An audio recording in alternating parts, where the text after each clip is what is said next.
Da nutrigenética, ela vai estudar os genes e como que a nossa alimentação, as escolhas alimentares, elas vão afetar a nossa saúde. Os alimentos que a gente consome, como que eles interagem com o nosso corpo. Então, isso ajuda a personalizar as escolhas alimentares.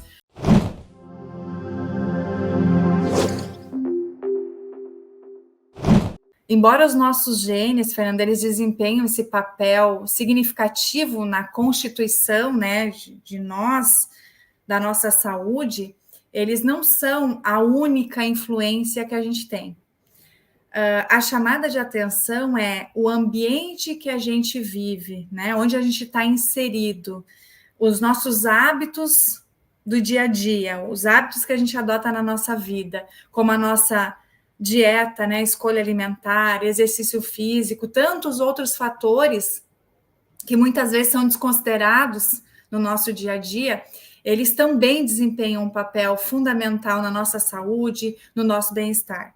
Então, ainda que os genes eles sejam sim importantes, porque eles compartilham, né, da influência e da variedade, né, de possibilidades que existem, mas a gente não pode esquecer de que o que domina aí é a epigenética, é a nutrigenética. Bom, já que você falou em nutrigenética, o Dr. Lá Ribeiro sempre fala dessa palavra nutrigenética, epigenética. O que é nutrigenética? Bom, Fernanda, a nutrigenética, ela vai estudar os genes e como que a nossa alimentação, as escolhas alimentares, elas vão afetar a nossa saúde, os alimentos que a gente consome, como que eles interagem com o nosso corpo.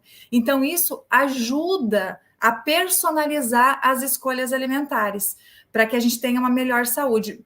Talvez um alimento que para mim seja importante, para você, ele pode ser um veneno. Então, na nutrigenética, a gente estuda as variáveis, né, da genética do DNA de cada pessoa, né, que tem impacto direto da forma como a gente metaboliza os diversos nutrientes que a gente tem através da alimentação.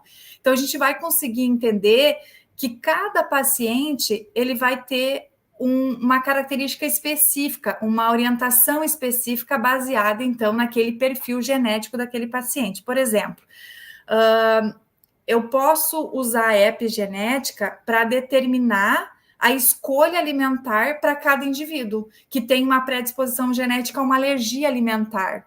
Por exemplo, tem pessoas que não conseguem metabolizar a gliadina, que é o glúten. Tem pessoas que não conseguem metabolizar a caseína, que é presente nos leites e nos derivados.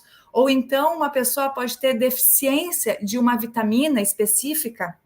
Então, essa abordagem, ela visa personalizar a nutrição para cada pessoa, levando em consideração, então, daquela característica específica, única, genética, aquela informação genética daquela pessoa. E tem base científica nutrigenética, doutora Andréia? Tem muita base científica, tá? E é uma área que é muito pesquisada já há muitos anos, tá? Aqui no Brasil já há mínimo umas 2 décadas, tá? E ela é apoiada, Fernando, em muitas evidências científicas. Então, hoje a gente pode pesquisar aí, o nosso espectador aí que está, né, tá assistindo, está acompanhando, a gente consegue colocar no Google acadêmico e pesquisar como nutrigenética, como exame genético, e a gente consegue ver aí que com certeza tem muita base e que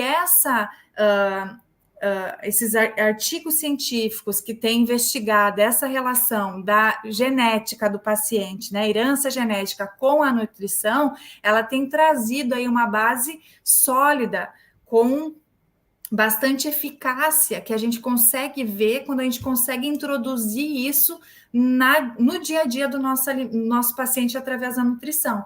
Então, esses estudos, Fernanda, eles são rigorosamente analisados, com critério de qualidade científica mais relevante, que confere aí a credibilidade, né, do laboratório que está fazendo esse exame. Agora, como que são feitos, né, esses testes genéticos? É no laboratório ali da esquina onde fazemos o exame de sangue também? Não, não. A gente vai escolher, né? E aí cada profissional da área da saúde vai ter lá 1, 2, 3 laboratórios no qual ele vai recomendar esse estudo genético, tá? Normalmente a gente faz através do exame salivar, mas você pode fazer também de outras partes do corpo, tá? Mas como que ele funciona? A gente vai pegar procurar uma mudança específica herdada, né, nos cromossomos, ou nas proteínas, ou nos genes daquela pessoa. Então, essas alterações, elas podem, perceba, ser benéficas, elas podem ser nocivas, ou elas podem ser neutras. Então, dentro dessa análise, muitas vezes a gente pensa assim: eu vou fazer um exame genético porque eu quero ver se eu tenho uma predisposição genética a alguma doença que meus avós, os meus pais tinham. Mas a gente pode também utilizar para ter alta performance, para ter um melhor bem-estar, melhor resistência. Às vezes, eu não gosto de uma atividade física específica, mas por que você não gosta? Talvez geneticamente você já tenha uma predisposição para ter aquele comportamento. Então, a amostra que a gente pode pegar do sangue, da saliva, de uma fonte de um tecido, um líquido corporal, né? Então, essas amostras que a gente coleta aqui na nossa clínica, a gente coleta salivar, né? A gente manda para o laboratório parceiro, que é especializado, que tem toda uma infraestrutura, que vai analisar aquele DNA e que vai fornecer os resultados para nós, né, para o profissional da área da saúde e também para o paciente. Então, esses testes, quando chegam para nós, esses relatórios, hoje já tem muitos profissionais que já têm eles traduzidos, né, de uma forma clara, que não é uma linguagem técnica que o paciente não vai conseguir entender.